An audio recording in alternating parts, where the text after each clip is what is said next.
Debt. Debt is one of the worst things that we can ever have in our society. Everyone hates debt. Nah, that ain't true. While cash is, great to purchase things, debt and credit can be really powerful things if you leverage them properly. Let me talk about what is good debt. So good debt is a debt that has a lower interest rate than the return on asset of the asset that it's tied to. In fact, good debt is tied to an asset, and not any asset, but an asset that is one, appreciating, and two, one that is cash flowing, such that it can service its own debt.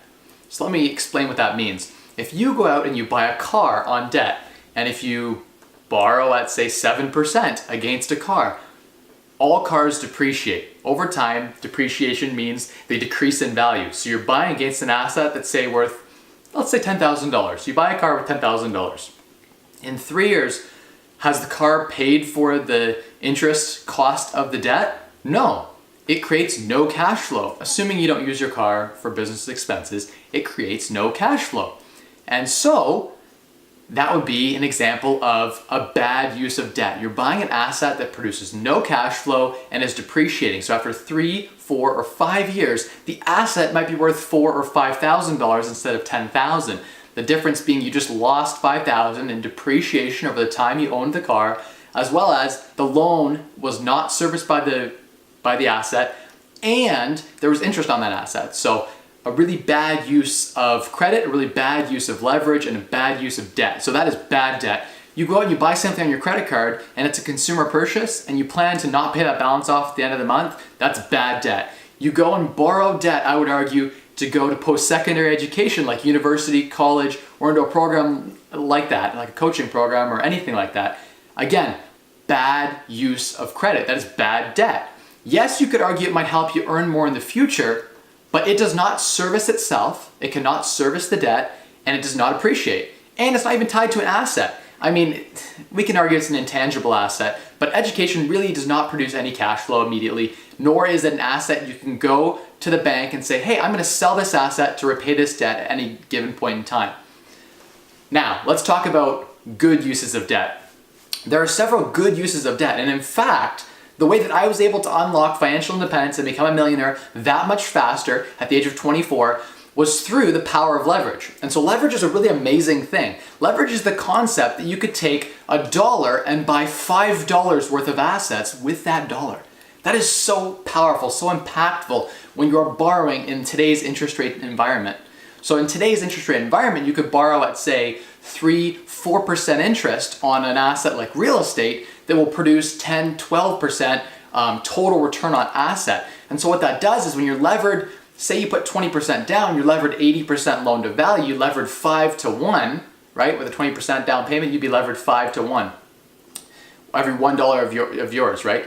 So essentially, effectively, if you think about that, you could take a 10% return on investment levered 5 to 1 and make 40 or 50% return on investment. That is the power of leverage. It takes a good deal and makes it a slam dunk great deal, one that can make you a very rich and wealthy person. Every millionaire that I have met that made it through real estate, I was an entrepreneur, a small business owner, you name it. If they did it through an entrepreneurial stream, they used the power of leverage. So that's something you have to learn to appreciate and something you have to learn to master, is how do you use leverage to your benefit? And a lot of people, they listen to guys like Dave Ramsey, and a lot of people out there like to spew the basic knowledge about, pay off your mortgage, pay off your debt. And at the end of the day, that's actually sort of bad advice if you're looking to build wealth long term and you're looking to accelerate your journey to wealth. In fact, you should use debt to your advantage. You should use leverage to your advantage by following the golden rule of only borrowing debt against assets that 1, appreciate, and 2, cash flow enough to service the debt. Boom, that's it. If you're buying assets that are appreciating, and so effectively you could sell the asset at any time and pay back the debt, and 2, that's producing a cash flow, producing some sort of income that more than services the carrying cost of the debt, so the interest cost of the debt, you can't go wrong. It's actually great debt. It's going to make you a very wealthy person. Let me talk about some situations where it might not be a great thing. So I talked to some real estate investors whom I've met in the wild, in the field, who are borrowing at 20% interest rate, let's say. They go and they borrow from their Uncle Bob at 20%. And they go and they buy real estate properties and they think that the cash flow is going to allow them to become very, very wealthy. And they're not thinking about the net carrying cost of that debt. At 20%, if you're borrowing at 15% or even 12%, even 10%, if you're borrowing against an asset like in London, Ontario, or Toronto, or Vancouver, or New York, and almost LA, all of these cities, what I found is that the real estate that you're borrowing against tends to have an 8 to 10% total return on asset, right? Pre-leverage. So when you lever up, right, at 15, 20%, and your cost of debt is higher than the return from the asset, you're actually losing money the longer that you hold it. So you have basically two options. One, you're using this to flip, and if you're planning to flip, it's a short-term carrying cost, so the debt interest rate isn't as important.